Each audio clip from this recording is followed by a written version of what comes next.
आज के current affairs के अंक पे हम आगामी परीक्षाओं को ध्यान में रखते हुए करंट अफेयर से जुड़े हुए कुछ महत्वपूर्ण विषयों को, महत्वपूर्ण टॉपिकों की चर्चा करेंगे। इससे पहले मैंने आप सभी को करंट अफेयर्स की क्लासेस के अंतर्गत काफ़ी सारे टॉपिक कवर करा दिए हैं। अब पूरी उम्मीद और पूरी आशा करता हूं कि आप सभी जितना मैं पढ़ाता जा रहा हूं उसको रिवाइज करते जाइए। रिवीजन बहुत ज़रूरी है, क्योंकि जब रिवीजन आप बार बार करेंगे तो आपको पढ़ा हुआ याद रहेगा, ये ध्यान रखिएगा। तो आज मैंने कई सारे टॉपिक लिए हैं। अब देखो, एक ये थोड़ा सा पर्सन एंड न्यूज़ टाइप में एक टॉपिक रहता है, तो मैं चाहता हूँ धीरे धीरे आपको कुछ पर्सन एंड न्यूज़ वाली चीज़ें भी करवाता जाऊँ, ठीक है, ताकि क्या होगा कि आप लोगों को कोई भी दिक्कत नहीं होगी। एटलीस्ट कम से कम पर्सन एंड न्यूज़ से कोई भी क्वेश्चन आता है तो आप लोग उसे कर पाएंगे, कोई दिक्कत नहीं होगी, ठीक है। तो चलिए, मैं वर्तमान में कौन क्या है कुछ पर्टिकुलर टॉपिक आज लूँगा, एक साथ नहीं पढ़ा दूंगा मैं, क्योंकि मैं थोड़ा थोड़ा करंट अफेयर्स के टॉपिक दे रहा हूँ ताकि आपको याद रहे। मेरी पहली प्रायोरिटी है कि आपको चीज़ें याद रहना बहुत ज़रूरी है, ठीक है। तो यहाँ पे मैंने कुछ करंट अफेयर्स में कुछ चीज़ें लेकर के आपसे डिस्कस करूँगा। हो सकता है आप लोगों को पता भी हो, नहीं पता होगा तो आप लोग लिख लो, क्योंकि इनसे भी क्वेश्चन आते हैं, पर्सन एंड न्यूज़ से भी क्वेश्चन सीधे सीधे पूछे जाते हैं। और नहीं भी आते तो भी आपको पता होना चाहिए कि भाई मुख्य निर्वाचन आयुक्त कौन है, चुनाव आयुक्त कौन है ना। ये सब बहुत छोटी छोटी चीज़ें हैं, आपको पता होना चाहिए, ठीक है।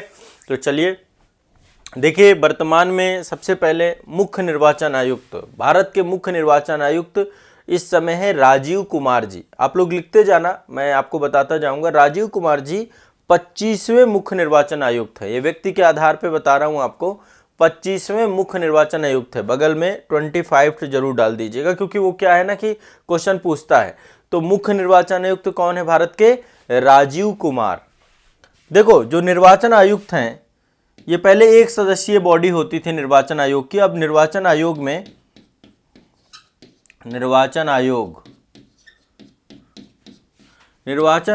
में अब 3 सदस्यीय बॉडी हो गई है। एक तो मुख्य निर्वाचन आयुक्त होते हैं, प्लस 2 निर्वाचन आयुक्त होते हैं, आपके चुनाव आयुक्त जिन्हें हम बोलते हैं, ठीक है, चुनाव आयुक्त या निर्वाचन आयुक्त।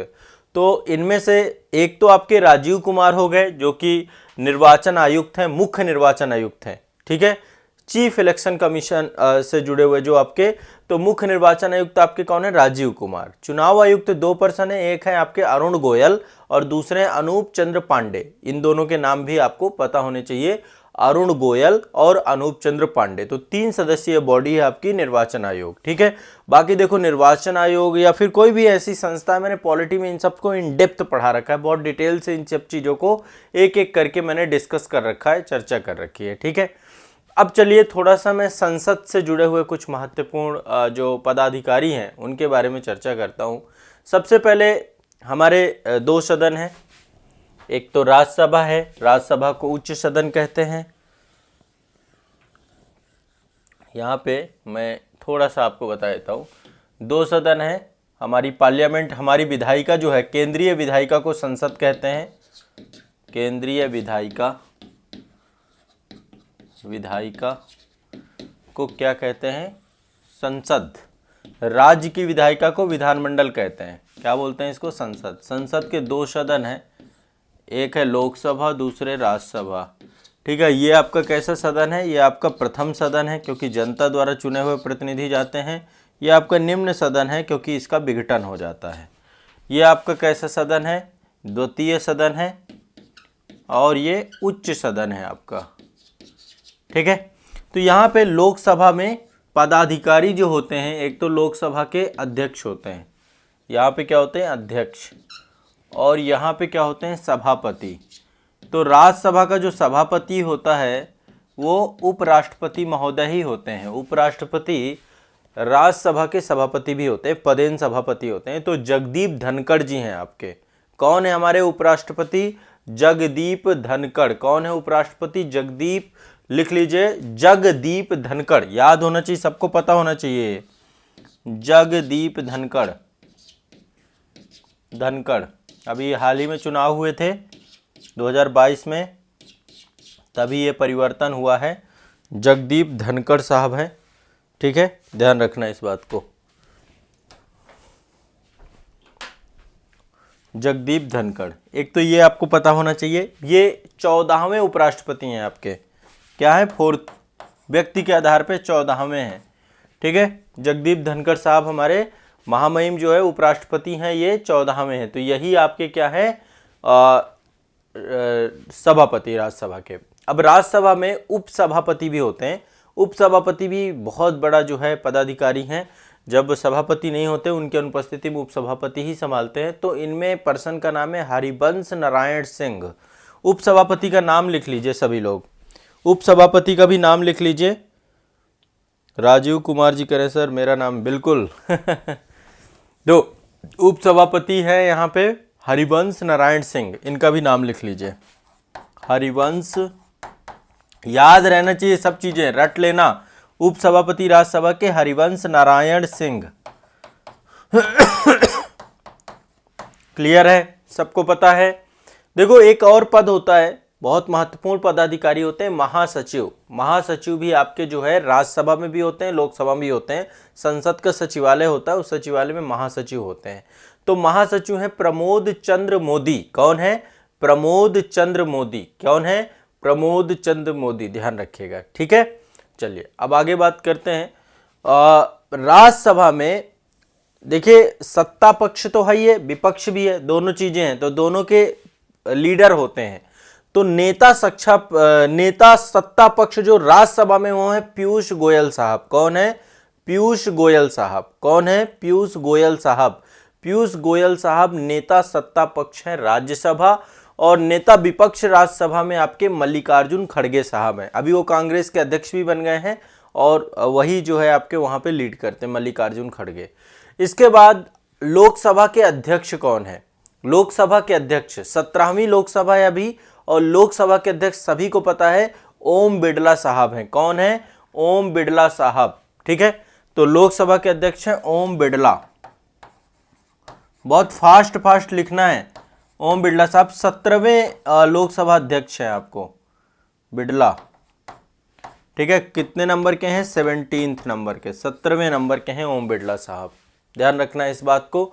नेता विपक्ष कौन है, लोकसभा में भी नेता पक्ष नेता विपक्ष दोनों होता है। तो नेता पक्ष तो आपका प्रधानमंत्री होंगे, है ना। और नेता विपक्ष हैं लोकसभा में अधीर रंजन चौधरी। कौन है, अधीर रंजन चौधरी। ध्यान रखिएगा, कांग्रेस से हैं अधीर रंजन चौधरी। और महासचिव कौन है लोकसभा के, उत्पल कुमार सिंह। लोकसभा के महासचिव हैं उत्पल कुमार सिंह। कौन है, उत्पल कुमार सिंह। कौन है, उत्पल कुमार सिंह। ध्यान रखना है, उत्पल कुमार सिंह है लोकसभा के महासचिव। तो ये आपको रफली कुछ चीजें याद रखना है। राज्यसभा के महासचिव थे प्रमोद चंद्र मोदी। प्रमोद चंद्र मोदी, ये पर्सन एंड न्यूज टाइप की चीजें हैं। थोड़ा सा न्यायिक प्रमुखों की बात करें तो न्यायिक प्रमुखों में सबसे पहले सुप्रीम कोर्ट है हमारे सबसे ऊपर टॉप लेवल पर। और टॉप लेवल पे सुप्रीम कोर्ट में मुख्य न्यायाधीश होते हैं जो कि भारत के मुख्य न्यायाधीश होते हैं। इस समय मुख्य न्यायाधीश नए बने थे आपके DY चंद्रचूड़। कौन है, नेक्स्ट है एक पद है मुख्य न्यायाधीश CJI, chief justice of India. तो कौन बने हैं आपके, DY चंद्रचूड़। 50वें मुख्य न्यायाधीश बने हैं, ये भी ध्यान रखिएगा। क्वेश्चन कहीं से भी पूछ सकता है। तो ये 50वें बने आपके, 50वें 15th नंबर के, ये ध्यान रखना। DY चंद्रचूड़ हैं आपके, 50वें बने हैं। बहुत ही शानदार और बहुत ही इंटेलेक्चुअल पर्सन है। वैसे सुप्रीम कोर्ट के जो भी मुख्य न्यायाधीश बनेंगे इंटेलेक्चुअल होंगे ही। महान्यायवादी का भी एक पद है आपका, अटॉर्नी जनरल ऑफ इंडिया, है ना। तो अभी भारत के अटॉर्नी जनरल ऑफ इंडिया हैं R वेंकट रमण। कौन है, R वेंकट रमण, 16वें हैं आपके। ठीक है, भारत के अटॉर्नी जनरल ऑफ इंडिया हैं R वेंकट रमण। R वेंकट रमण, ध्यान रखिएगा। R वेंकट रमण जो हैं आपके भारत के कौन है, ध्यान रख रहे हैं, महान्यायवादी R वेंकट रमण, 16वें नंबर के हैं। रट लेना है इनको। मुख्य न्यायाधीश DY चंद्रचूड़। कौन है, DY चंद्रचूड़ 50वें नंबर के हैं। महान्यायवादी R वेंकट रमण साहब हैं, R वेंकट रमण, ये भी आपको ध्यान रखना है। ठीक है, और इसके बाद जो है NGT है आपका, राष्ट्रीय हरित न्यायाधिकरण। बहुत बड़ी संस्था है जो कि पर्यावरण और उससे जुड़े हुए क्षेत्रों पे काम करती है। तो राष्ट्रीय हरित न्यायाधिकरण के अध्यक्ष हैं आदर्श कुमार गोयल। राष्ट्रीय NGT हेड, NGT के अध्यक्ष हैं आपके नेशनल ग्रीन ट्रिब्यूनल। ठीक है, ये एक ट्रिब्यूनल है आपका। इसके अध्यक्ष हैं आदर्श कुमार गोयल। आदर्श कुमार गोयल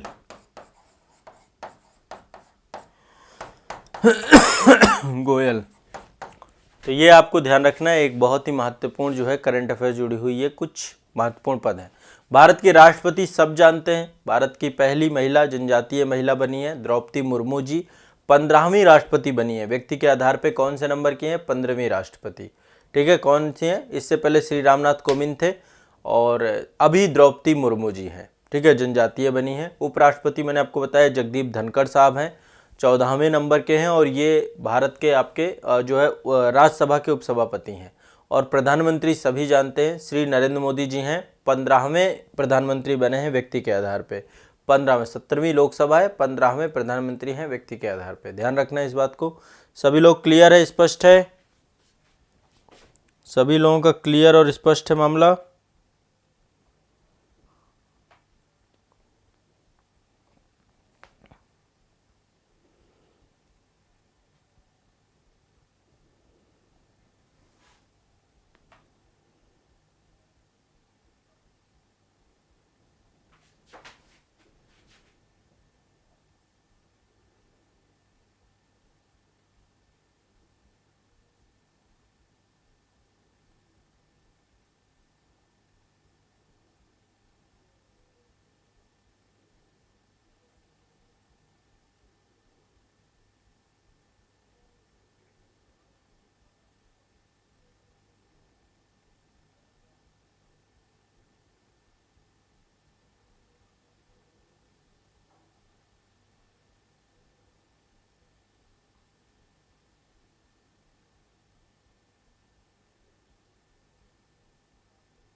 देखिए इंटरनेट कनेक्शन के कारण से कुछ प्रॉब्लम हुई है।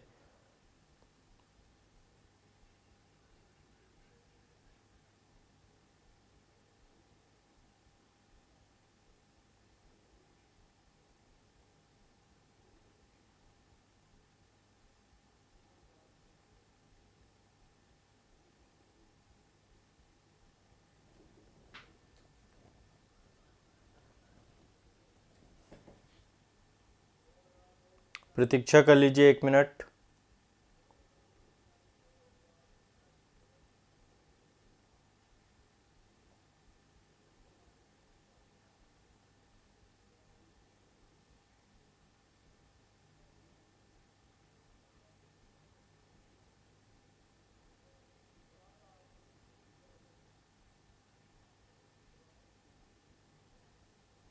देखिए सब ठीक है, मेरी आवाज़ आ रही है आप सभी को? नेटवर्क का थोड़ा सा इशू है। एक्चुअली सुबह से बारिश हो रही है, इस कारण से इंटरनेट को लेकर के समस्याएं हो जाती हैं। अभी मेरी आवाज़ आ रही है, मुझे लगता है ओवरऑल सब कुछ ठीक है। सभी लोग एक बार रिफ्रेश कर लें अपनी क्लास को। सभी लोग क्लास को रिफ्रेश कर लें, सभी बच्चे जितने भी हैं।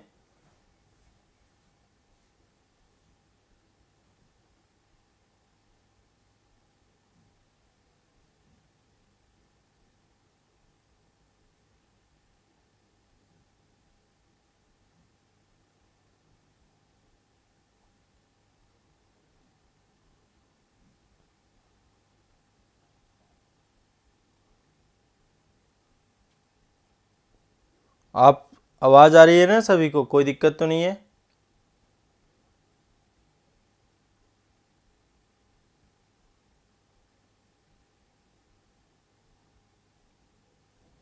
ठीक है ठीक है, चलिए वेरी गुड, बहुत बढ़िया। बीच में देखो कोई भी बात हो सकती है, टेक्नोलॉजी का नहीं पता है, कभी भी इंटरनेट कनेक्शन से लेकर के कोई भी इशू आता है तो आप लोग थोड़ा सहयोग करिएगा। क्योंकि देखिए मैं जहाँ से भी क्लास ले रहा हूँ ना, यहाँ पे मैं अकेला ही हूँ और ये पूरी क्लास को मुझे ही मैनेज करना है, ऑपरेट करना है। तो हो सकता है कोई तकनीकी समस्या किसी तरीके की आ जाए, तो ऐसे में मैं वैसे कमेंट आपके देखता रहता हूँ कि कोई दिक्कत होगी तो मैं आपका मैनेज कर लूँगा, लेकिन फिर भी आपको ये ध्यान रखना है कि मैं आपके साथ हूँ और कोई भी इशू आएगा तो मैं आपकी देखता रहता हूँ, समस्या नहीं होने दूँगा। चलो अब ठीक है, थोड़ा सा मुझे भी सुकून मिला। चलिए, तो अभी मैंने कुछ पढ़ाया नहीं, बस इतनी सी बातें बताई थी, 2-3 टॉपिक बताए थे आपके। हाँ ठीक है, चलो अब लिखना चालू करो। तो यहाँ पे कुछ मैंने आपको बताए थे। एक तो chief justice of India DY Chandrachud 50वें नंबर के हैं, शायद मेरे ख्याल से ये हो गई थी बात। और फिर मैंने आपको बताए थे महान्यायवादी जो आपके हैं वो R वेंकट रमन है, ठीक है, तो ये भी ध्यान रखना, 16वें नंबर के महान्यायवादी हैं भारत के। और एक आपके NGT के अध्यक्ष बताए थे मैंने कि NGT के अध्यक्ष जो हैं वो हैं आदर्श कुमार गोयल साहब। कौन है? आदर्श कुमार गोयल साहब आपके NGT के अध्यक्ष हैं। इसके बाद भारत के राष्ट्रपति के बारे में बताया था, द्रौपदी मुर्मू जी हैं, 15वें नंबर की राष्ट्रपति हैं, सभी जानते हैं, पहली जनजातीय राष्ट्रपति हैं।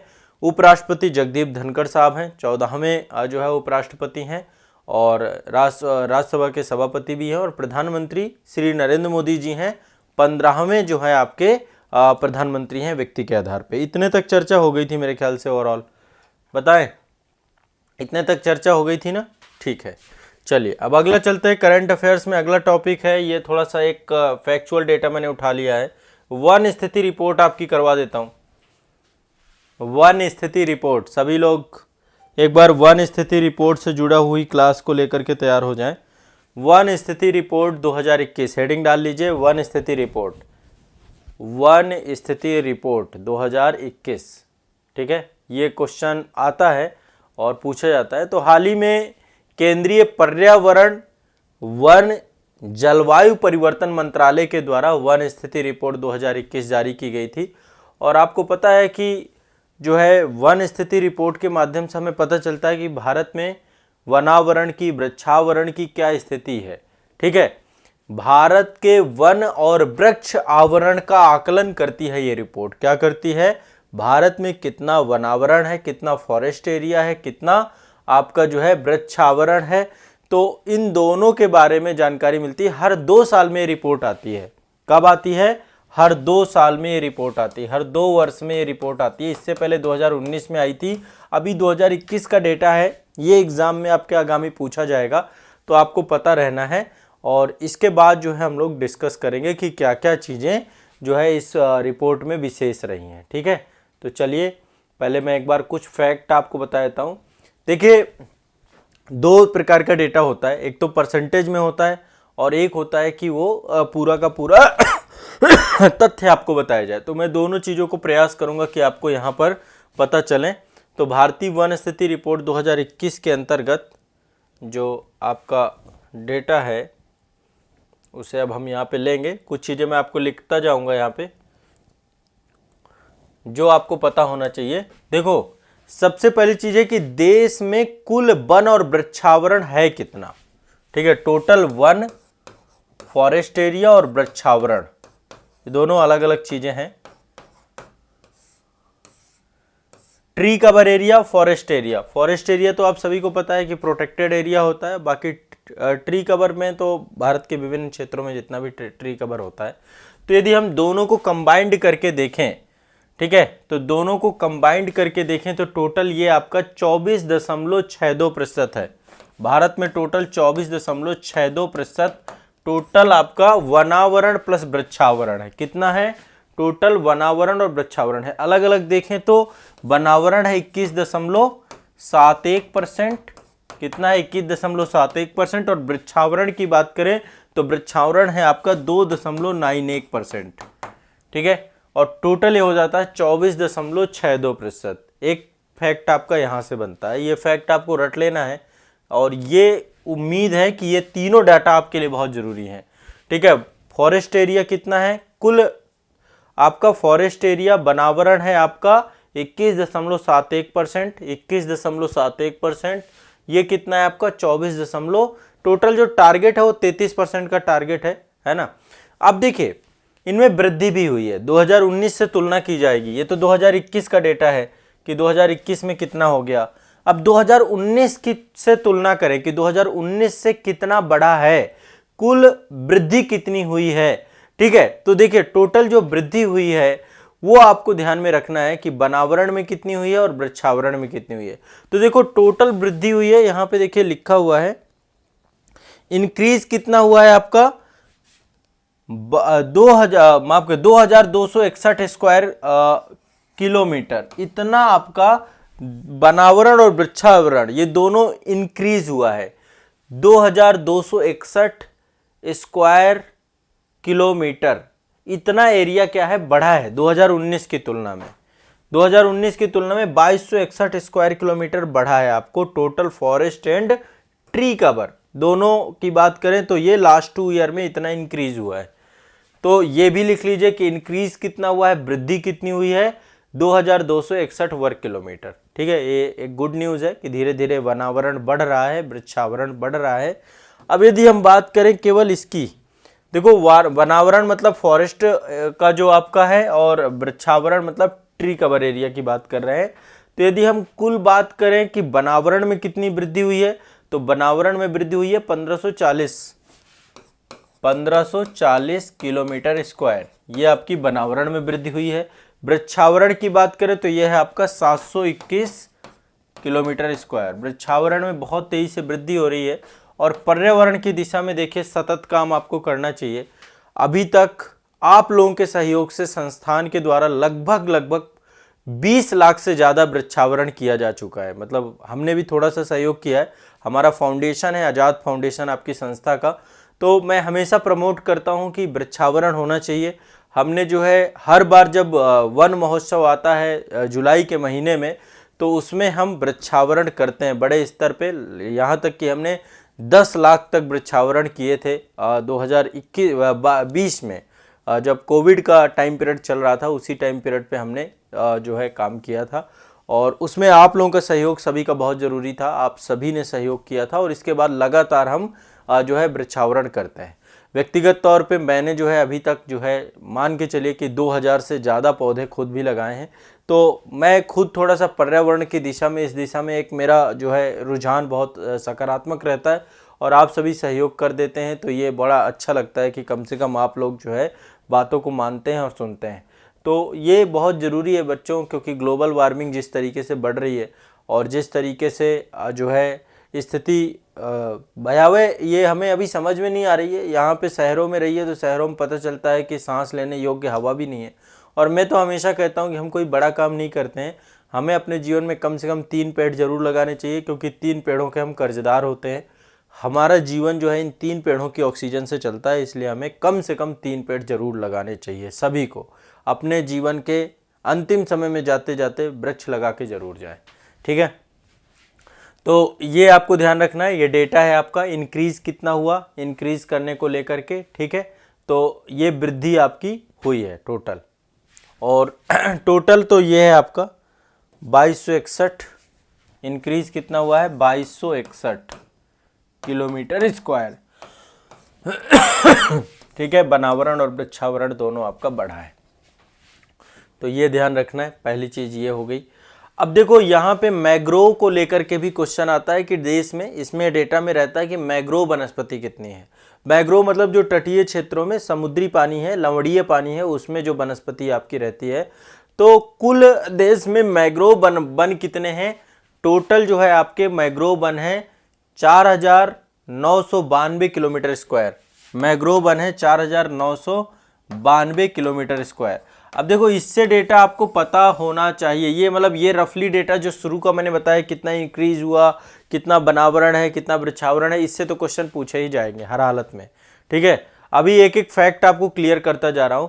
तो कुल मैग्रोव वन कितना है देश में, 4992 किलोमीटर स्क्वायर, लगभग 17 किलोमीटर स्क्वायर की वृद्धि हुई है मैग्रोव वन में भी 2019 की तुलना में। ठीक है, तो मैग्रोव वनों का भी डेटा है ये आपका, मैग्रोव वनों का। अच्छा, मैग्रोव वन सबसे ज्यादा कहां पे है, ये डेटा भी आपके पास होना है। सबसे ज्यादा मैग्रोव वन है पश्चिम बंगाल में।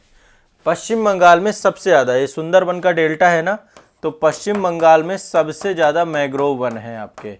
ठीक है, कितना है, ये लगभग 42.33% जो आपके मैग्रोव वन है वो पश्चिम बंगाल में है अकेले। कहाँ है, पश्चिम बंगाल में। दूसरे नंबर पे गुजरात आता है, तीसरे नंबर पे अंडमान आता है, फिर आपका गुजरात है और फिर आपका अंडमान है,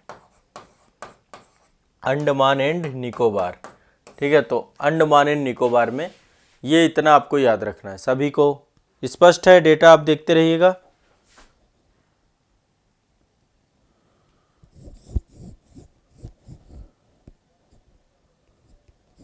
कहाँ पे उल्टा लग रहा है बच्चों आपको कि मैंने उल्टा लिख दिया?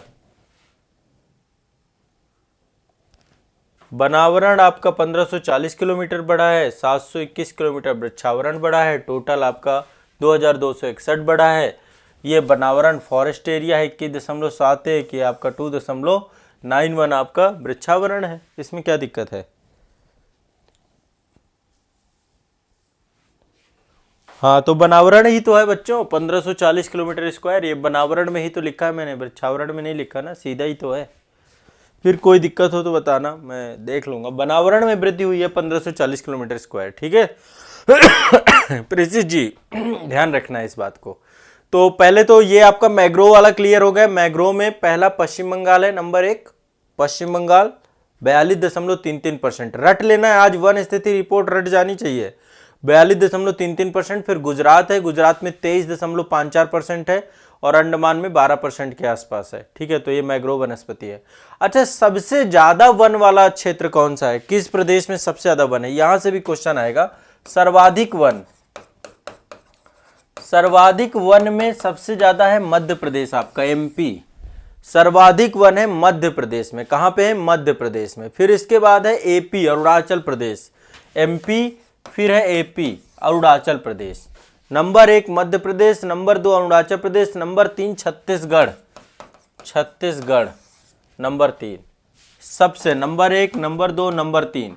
सबसे ज्यादा वनावरण कहां पे है? सबसे ज्यादा वनावरण, सबसे ज्यादा वन क्षेत्र कहां पे है?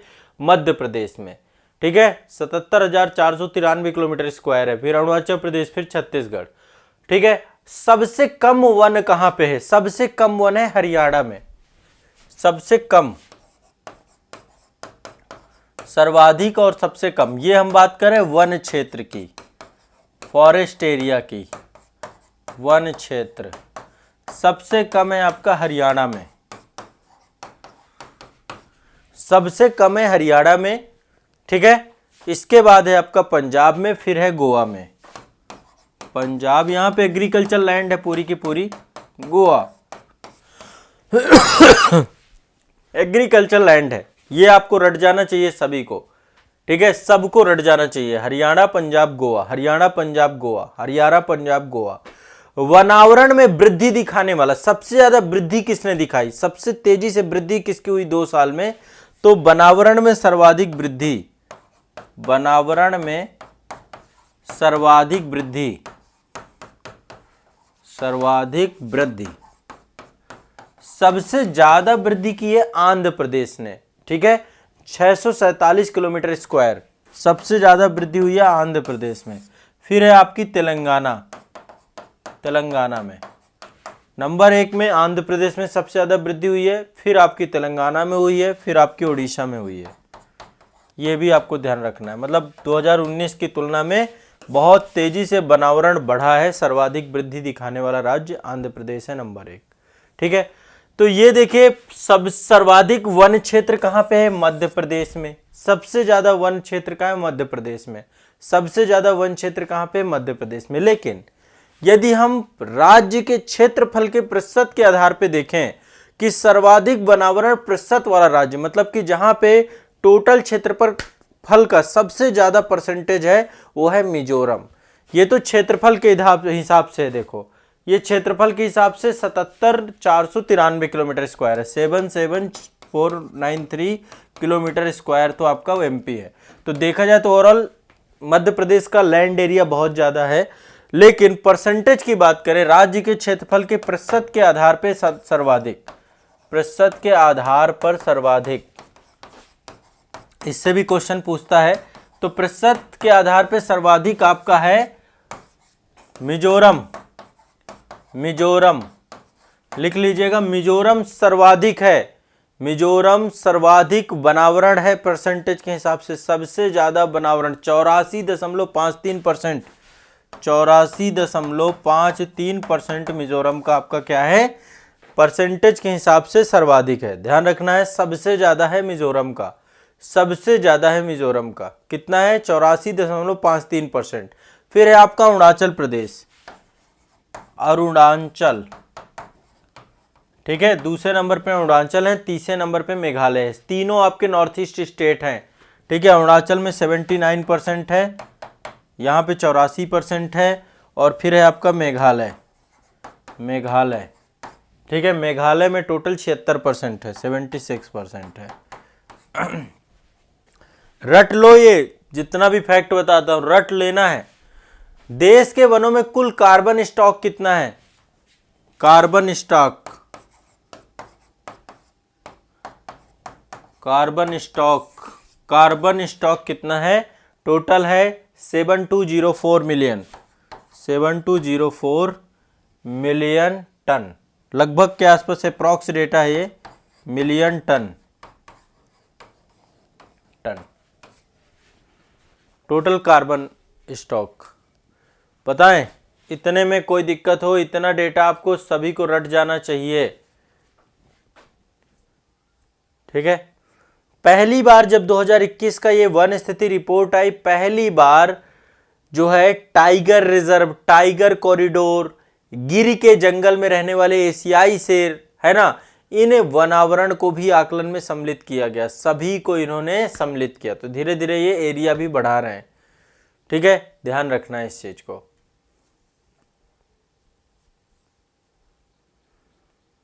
यदि आप बात करें कि सर्वाधिक वृद्धि किस में हुई है, किस टाइगर रिजर्व में सर्वाधिक वृद्धि हुई है, तो एक है बक्सा, बक्सा आपका पश्चिम बंगाल में पड़ता है, बक्सा में सर्वाधिक हुई है आपकी पश्चिम बंगाल में, यदि टाइगर रिजर्व की बात कर दे।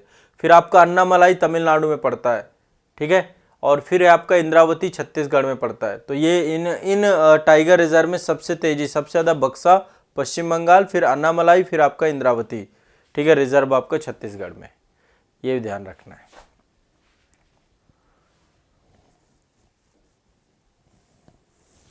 क्लियर है, स्पष्ट है सभी को? ये वन स्थिति रिपोर्ट मैं आप लोगों को एक होमवर्क है दे रहा हूं, रट जाना है सभी को घर में। अभी जैसे ही क्लास खत्म होगी उसके बाद थोड़ा सा रटना है, जो डेटा रटना होगा उसे रटना ही होगा, दूसरा कोई ऑप्शन नहीं है हमारे पास, ठीक है, हमें दूसरा कोई ऑप्शन नहीं है, ये ध्यान रखना है।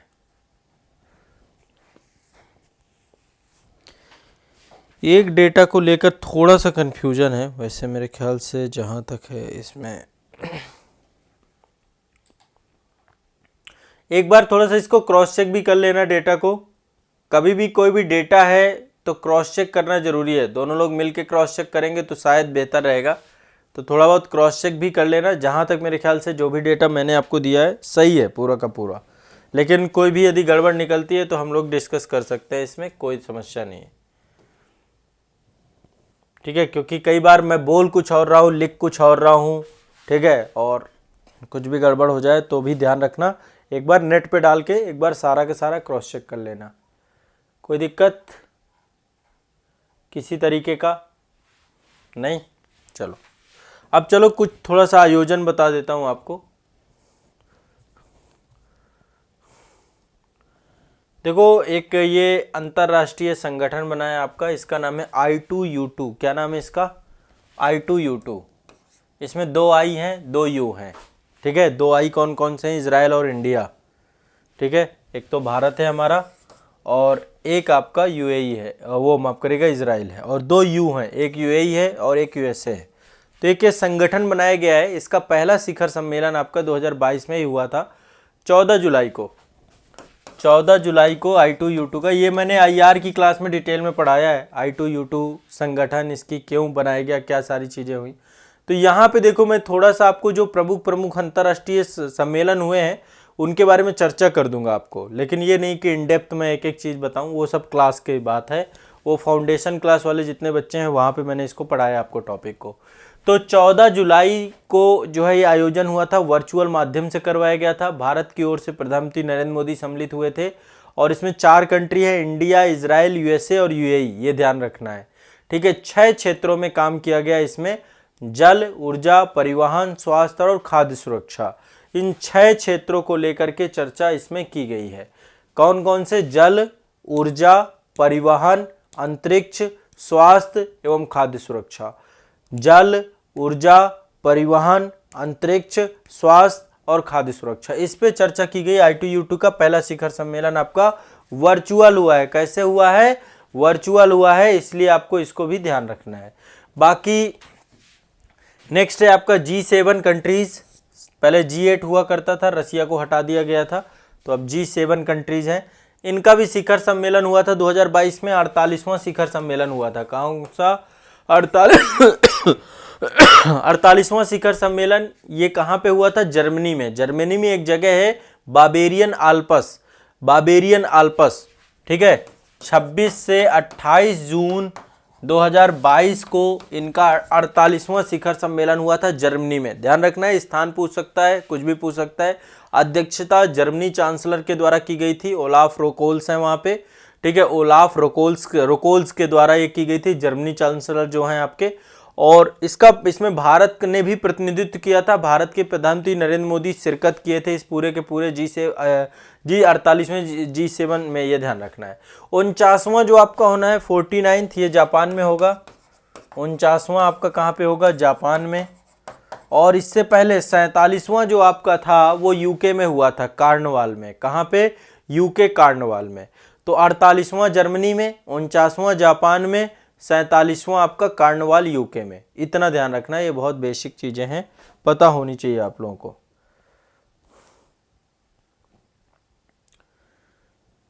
ठीक है, हाँ क्लियर है। और आज एक टॉपिक और है, देखो COP27, ये आपको पता है कॉन्फ्रेंस ऑफ पार्टीज, ये UNFCCC के द्वारा संयुक्त राष्ट्र जलवायु परिवर्तन सम्मेलन है आपका।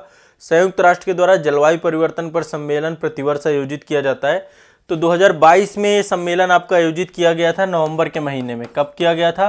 नवंबर के महीने में। कब किया गया था ये? नवंबर के महीने में। नवंबर में 6 नवंबर से लेकर 18 नवंबर तक, 6 नवंबर से लेकर के 18 नवंबर तक जो है ये आयोजन आपका हुआ था।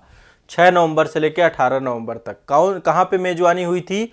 ये जगह का लिखा है शर्म अल शेख, ये मिस्र में पड़ता है आपका, शर्म अल शेख मिस्र में, ठीक है। तो इसकी अध्यक्षता दक्षिण अफ्रीका के मत्स्य एवं पर्यावरण मंत्री बारबरा क्रेसी के द्वारा की गई थी। भारत में जो हमारे पर्यावरण मंत्री हैं उनके द्वारा यहाँ से प्रतिनिधित्व किया गया था, भूपेंद्र यादव जी के द्वारा, ठीक है। और ये आपका COP26 जो हुआ था पिछला वाला, वो ग्लासगो में हुआ था। और COP28 भी होना है आपका, ये होना है संयुक्त अरब अमीरात में, UAE में होना है, संयुक्त अरब अमीरात में। तो COP28 होगा UAE में, संयुक्त अरब अमीरात में। और 26 जो आपका हुआ था वो आपका ग्लासगो में हुआ था। कहाँ पे? ग्लासगो यूके में हुआ था। तो ये भी आपको ध्यान में रखना है। तो ये आपका 27वां जलवायु परिवर्तन सम्मेलन था संयुक्त राष्ट्र का, ठीक है। और ये आयोजित कहाँ पे? 6 से 8 नवंबर 2022 आयोजित हुआ था।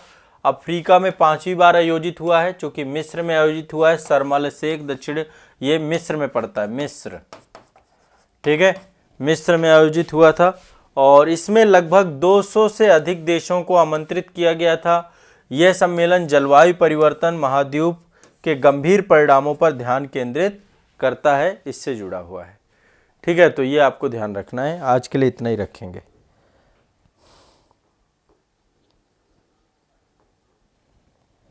COP15 के बारे में कल चर्चा कर लूंगा मैं नेक्स्ट टॉपिक में। ये तो आपका जलवायु परिवर्तन से जुड़ा हुआ सम्मेलन है, ठीक है, जलवायु परिवर्तन को लेकर के।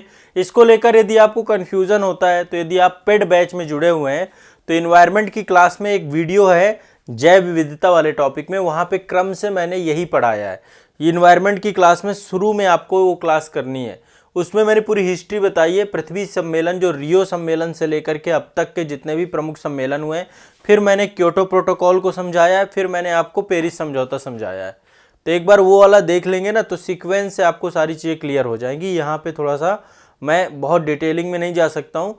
बाकी क्योटो और पेरिस दोनों के वीडियो आज़ाद IAS एकेडमी के यूट्यूब चैनल पे मैंने पब्लिक भी कर रखे हैं, तो आप उन्हें भी देख सकते हैं, ठीक है। बाकी ये लगातार चीज़ें हो रही हैं और सभी देशों ने प्रतिनिधित्व लॉस एंड डैमेज फंड स्थापित करने पर ये सहमत हुए हैं इस बार। और मैग्रो अलायंस भी इस बार बनाया गया था, तो मैग्रो अलायंस में भारत भी सदस्य बना है।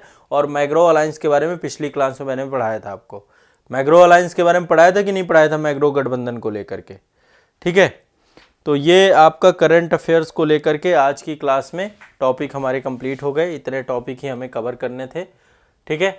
अब जितना मैंने पढ़ाया इतना रट जाओ, ये सब आपको एग्ज़ाम हॉल पे मिलेंगे। जितने भी टॉपिक हैं, जितना पढ़ाया इतना रट जाओ, जितना थोड़ा थोड़ा पढ़ाता जाऊं उसको एक एक करके सभी को रटते जाना है, याद करते जाना है, और करंट अफेयर्स धीरे धीरे आपके लिए आसान हो जाएगी। एग्जाम हॉल पे ये टॉपिक आपको मिलेंगे, देख लीजिएगा। 100% ये सारे टॉपिक एग्जाम हॉल के टॉपिक हैं जो मैं आपको पढ़ा रहा हूँ। बहुत सिलेक्टेड और बहुत सिलेक्टिव न्यूज आपको मैं लेकर के आऊँगा यहाँ पे।